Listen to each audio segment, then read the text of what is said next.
तारीख थी 23 मार्च 1931 शाम के 6 बजे। लाहौर सेंट्रल जेल की ठंडी वीरान दीवारों के भीतर भारत माँ का एक सपूत अपने आखिरी 12 घंटे की दहलीज पर खड़ा था, जहां मौत भी उसके जज्बे के आगे सिर झुका रही थी। आज की इस वीडियो में भगत सिंह के उन आखिरी 12 घंटों की वो दास्तान सुनाएंगे जब हर सांस एक क्रांति थी और हर पल एक बलिदान। फांसी की तारीख अचानक क्यों बदली गई, फांसी से ठीक पहले उन्होंने जेलर से क्या कहा और कैसे मौत के दरवाजे पर खड़े होकर भी उनकी आवाज़ ने ब्रिटिश हुकूमत की नींव हिला दी। 23 मार्च 1931 की वो शाम, तयशुदा फांसी की तारीख 24 मार्च से एक दिन पहले ही ब्रिटिश हुकूमत ने गुपचुप तरीके से फांसी देने का फैसला कर लिया था। उन्हें डर था कि कहीं जेल के बाहर जमा हजारों लोगों का आक्रोश बेकाबू ना हो जाए। लेकिन इस सीक्रेट प्लान से बेखबर अपनी कोठरी में भगत सिंह मौत से बस कुछ घंटे दूर वलादिमीर लेनिन की जीवनी के आखिरी पन्ने पढ़ने में डूबे थे। मानो आखिरी सांस तक भी सीखना उनकी आदत थी। भगत सिंह अपनी ज़िंदगी में सैकड़ों किताबें पढ़ी थी और आज भी मौत से चंद घंटे पहले वो ज्ञान के सागर में डूबे थे। कहा जाता है कि जब शाम के लगभग 7 बज रहे थे और उनके जीवन के कुल जमा 12 घंटे भी नहीं बचे थे, तब भी वो किताब के आखिरी कुछ पन्ने ही पढ़ रहे थे। तभी जेल का एक सिपाही, जिसे भगत सिंह अक्सर भैया कहकर बुलाते थे, कांपते हाथों से कोठरी के जाली के पास आया। उसके चेहरे पर उदासी और घबराहट साफ दिख रही थी। वह संकोच कर रहा था कि यह खबर उन्हें कैसे दें। सिपाही ने जैसे ही कुछ कहने की कोशिश की, भगत सिंह ने नजरें किताब से हटाए बिना ही पूछा, क्या बात है भैया, आज आप इतनी जल्दी क्यों आए हो? लगता है कोई ज़रूरी काम है। तभी जेल का सिपाही, जिसे वो भैया कहते थे, कांपती आवाज़ में बोला, सरदार जी, सरकार का हुक्म है कि आज ही फांसी दी जाएगी। भगत सिंह मुस्कुराए, किताबें बंद की और बोले, एक क्रांतिकारी को दूसरे क्रांतिकारी से मिलने से कौन रोक सकता है? बस 2 मिनट दीजिए, आगे कुछ पन्ने पूरी कर लो। और पलक झपकते ही उन्होंने किताबें ख़त्म कर ली। फिर वो उठे, किताबों को किनारे रखा। उनके चेहरों पर मौत का कोई खौफ नहीं था, बल्कि एक अजब सा सुकून था, जैसे वो सबसे बड़े लक्ष्य को हासिल करने जा रहा हो। उनके होठों पर एक हल्की सी मुस्कान थी। रात के लगभग 7 बज चुके थे। तीनों शहीदों को एक फांसी के मैदान की ओर ले जाया गया।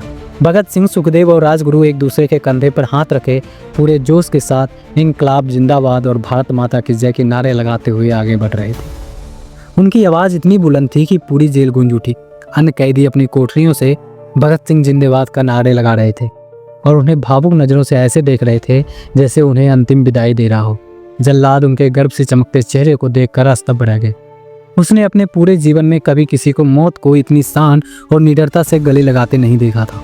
जब फांसी का समय आया तो तीनों को अलग अलग फंदे दिए गए। जल्लाद ने पूछा, आपकी कोई आखिरी इच्छा? तब भगत सिंह ने मुस्कुराते हुए जल्लाद की आंखों में देखा और कहा, मेरी आखिरी इच्छा बस इतनी सी है, मैं मौत से आंख मिलाकर उसका स्वागत करना चाहता हूँ। आप मुझे और मेरे साथियों को फांसी देते समय किसी भी काले कपड़े से हमारा चेहरा न ढके और ना ही हमारे हाथों पर रस्सी बांधे। यह सुनकर जल्लाद की भी आंखें नम हो गई और उसने इनकी यह इच्छा पूरी की। तीनों शहीद फांसी के तख्ते पर चढ़े। उन्होंने एक दूसरे को गले लगाया और अपने महान देश को अंतिम सलाम किया और फिर वो फांसी के फंदे की ओर बढ़े। ठीक फांसी से एक पल पहले भगत सिंह ने अपनी मां को दिया वचन निभाया। उन्होंने अपनी पूरी ताकत से नारा लगाया, इनकलाब जिंदाबाद, और उनके साथ सुखदेव और राजगुरु ने भी दोहराया। कहते हैं फांसी के तख्त पर चढ़ते वक्त भगत सिंह ने ऐसी गूंज के साथ इनकलाब जिंदाबाद का नारा लगाया था कि आवाज़ जेल से बाहर लाहौर की गलियों और जेल के पास रहने वाले कांग्रेस सचिव पिंडी दास सोंधी के घर तक सुनाई दी थी। और फिर लगभग रात 7:30 बजे भारत माँ के ये 3 शेर देश के लिए शहीद हो गए। अंग्रेज हुकूमत इतनी डरी हुई थी कि उन्होंने तीनों के शव को आधी रात को ही जेल से निकालकर चोरी छुपे फिरोजपुर के पास सतलुज नदी के किनारे ले जाकर आनंद फानन में शवों को जलाना शुरू कर दिया था और राख को नदी में बहाने की कोशिश कर रहे थे।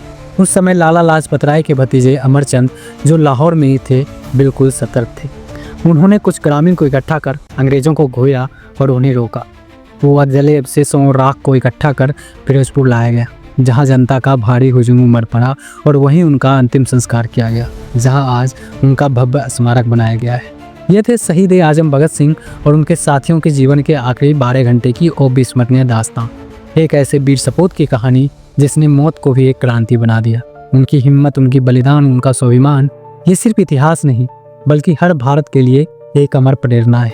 आज हम आज़ादी की हवा में सांस लेते हैं तो याद रखें कि ये आज़ादी हमें अनगिनत बलिदानों के बाद मिली है। जिसमें भगत सिंह, राजगुरु और सुखदेव का नाम सबसे ऊपर चमकता है। उनका इनकलाब जिंदाबाद का नारा आज भी हमें जगाता है और याद दिलाता है कि आज़ादी अनमोल है। अगर भगत सिंह की यह कहानी आपके दिल को छू गई तो वीडियो को लाइक और शेयर ज़रूर करें ताकि आज का हर युवा इस अमर बलिदान को जान सके।